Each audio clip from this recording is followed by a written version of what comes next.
Bonjour à tous. Aujourd'hui, on va commencer à parler des signes. Cette vidéo sera consacrée au bélier, mais juste avant, je vais vous parler de quelques bases importantes. Bah oui, elles sont importantes, parce que si c'est pour ne plus rien habiter après 2 minutes de vidéo, ça serait quand même dommage. Il y a 3 choses à savoir sur les signes.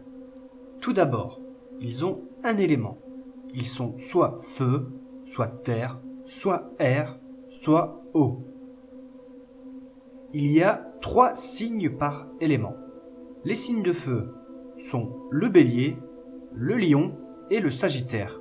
Ils sont énergiques, spontanés, dynamiques, francs. Il y a ensuite les signes de terre qui sont le taureau, la vierge, le capricorne. Ils sont réalistes, terre à terre, endurants, concrets. Après, on a les signes d'air qui sont le Gémeaux, la Balance et le Verseau. Ils sont intellectuels, communicatifs, vifs d'esprit. Et enfin, les signes d'eau qui sont le Cancer, le Scorpion et le Poisson. Ils sont sensibles, émotifs, imaginatifs, rêveurs. La deuxième chose à savoir, c'est qu'en plus d'avoir un élément, les signes ont une polarité, c'est-à-dire qu'ils sont soit masculins, soit féminins. Donc on a 6 signes par polarité. La polarité masculine est plus sur l'émission, ils s'expriment facilement, ils sont extravertis. La polarité féminine est beaucoup plus sur la réception. Ils sont intériorisés, introvertis. Et pour faire simple, les signes de feu et d'air sont masculins et les signes d'eau et de terre sont féminins. Et pour finir, les signes font tous partie d'une grande croix. Alors non, ce n'est ni la Croix-Rouge ni une secte. C'est en lien avec les saisons. Sur le schéma, c'est bien plus simple. Pour commencer, il y a la croix cardinale, c'est-à-dire le bélier, le cancer, la balance et le capricorne. En gros, c'est eux qui annoncent les saisons. Ces signes ont des capacités de leader, ils sont entreprenants, ce sont des moteurs. Il y a ensuite la croix fixe, c'est le taureau, le lion, le scorpion et le verseau. Eux, ils sont en milieu de saison, ils viennent poser la saison. Ils font preuve de ténacité, d'endurance et de force morale. Et enfin, il y a la croix mutable.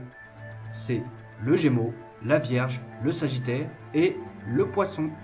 Ces signes sont en fin de saison. Ils amènent une certaine souplesse pour pouvoir passer à la saison suivante. Ce sont des signes donc souples, rapides, qui savent s'adapter. Cardinal, fixe, mutable, c'est ce qu'on appelle la quadruplicité. On appelle ça également le mode d'expression. Après, on n'est pas juste une polarité, un élément ou un mode d'expression en particulier, genre lui là-bas il est air, cardinal, masculin, l'autre il est eau, fixe, féminin. C'est comme le thème astral. On est un mélange de tout ça et pour en savoir plus, il faut faire l'étude du thème. Bref, alors ok, je vous ai donné beaucoup d'informations en peu de temps et c'est pas cool de ma part, je l'admets. Mais ne vous inquiétez pas, on aura largement le temps d'y revenir tranquillement, petit à petit, au fil des vidéos. Et maintenant, on peut commencer le bélier. Pourquoi on commence toujours par le bélier ? Pourquoi est-il le premier signe du zodiaque ? Pourquoi on ne commence pas par le Capricorne, qui lui est le premier signe de l'année, celui du 1er janvier ? Eh bien, tout simplement parce que le bélier symbolise le renouveau. C'est un signe très innovateur qui adore la nouveauté. Le bélier donne une impulsion pour bien démarrer le nouveau cycle. Regardez bien, les béliers autour de vous, ils sont toujours en mouvement. Ils ont même parfois du mal à se poser. Ils ne supportent pas la routine et ils se font vite chier. Maintenant, imaginez le Capricorne qui démarre un nouveau cycle. C'est un signe qui est très porté sur la tradition, ce qui est ancien. Il aime bien prendre son temps. De plus, il est très froid aux premières apparences. Non, ça va pas. Lui, il est très bien pour annoncer l'hiver. Vous imaginez le merdier que c'est sinon? Et donc, on y vient petit à petit. Le bélier annonce quelque chose. C'est un signe cardinal. Et comme on a vu précédemment, les signes cardinaux annoncent une saison, le bélier, c'est un signe qui annonce le printemps. Le bélier est très costaud, c'est un signe de feu. De plus, il est masculin, il a beaucoup d'énergie et d'un point de vue symbolique, ça se défend. Il faut beaucoup de force pour casser la glace hivernale. Le rôle du bélier, c'est juste d'amener le printemps. Et puis après, il passe à autre chose. Après, c'est le taureau qui prend le relais en posant le printemps. C'est pourquoi beaucoup de béliers adorent commencer de nouveaux projets, des nouvelles choses. Ils adorent en fait la nouveauté. Tout ce qui est monotone, ça les saoule. Il arrive souvent aux béliers de commencer des nouvelles choses et de ne pas les finir. On va prendre un thème astral. Sur le zodiaque, le bélier se situe juste là. C'est le truc rouge là qui ressemble à un stérilet. Enfin, c'est Astrothème qui le dessine comme ça. En vrai, son symbole, c'est plus ça. Après, vous pouvez le rencontrer comme ça également. Moi, personnellement, j'ai appris à le dessiner comme ça. Oui, je sais, ça ressemble à Sidaction. Ce qu'il faut savoir, c'est que chaque signe a comme un titre. Comme celui du bélier, c'est « Je suis ». En fait, ça correspond à une suite logique au fil des signes. Le bélier, c'est le premier signe rencontré.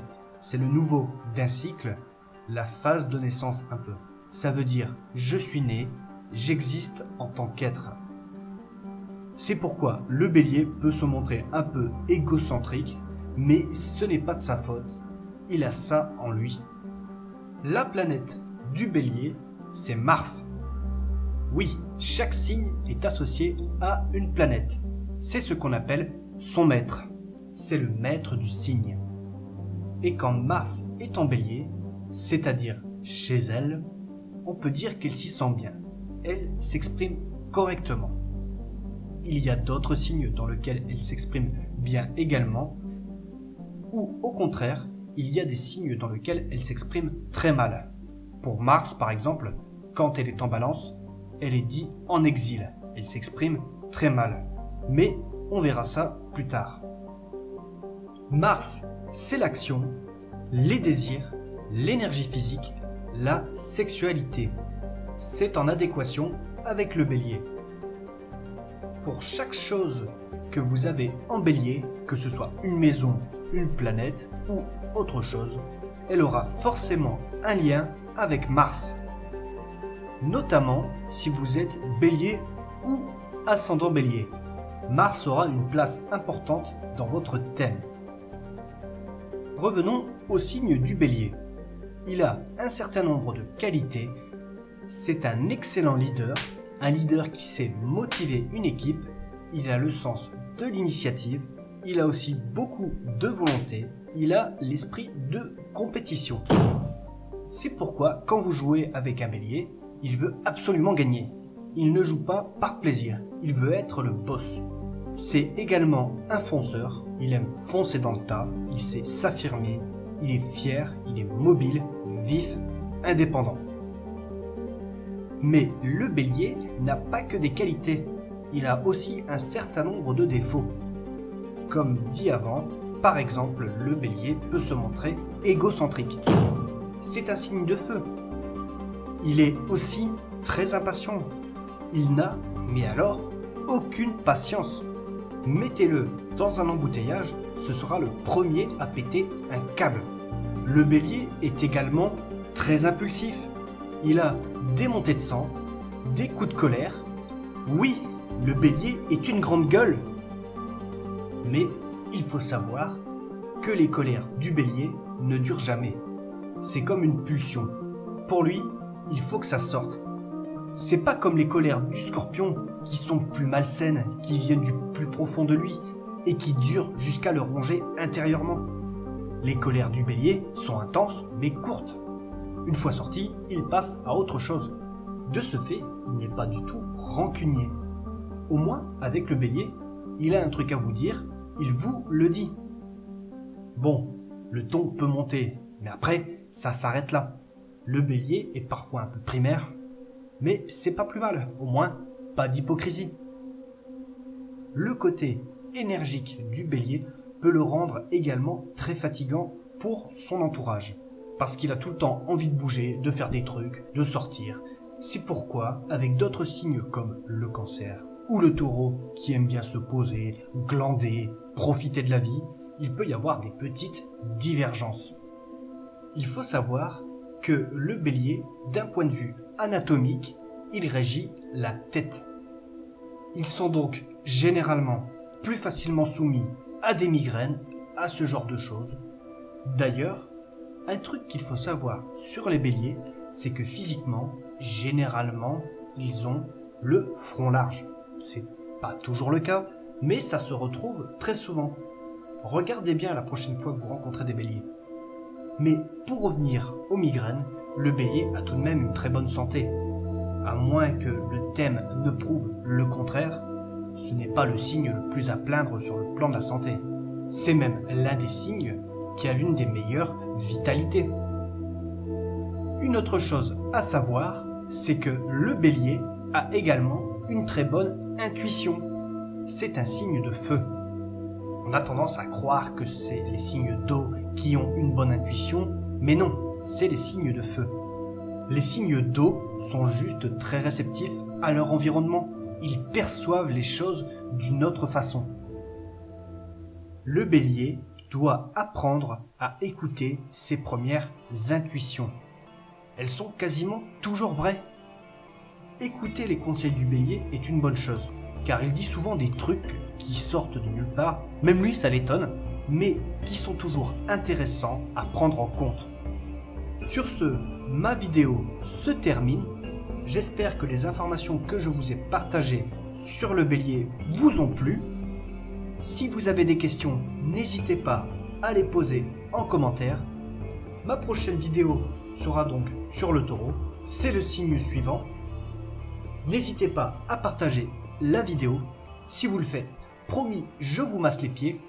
N'hésitez pas non plus à mettre un like. Et sur ce, à la prochaine!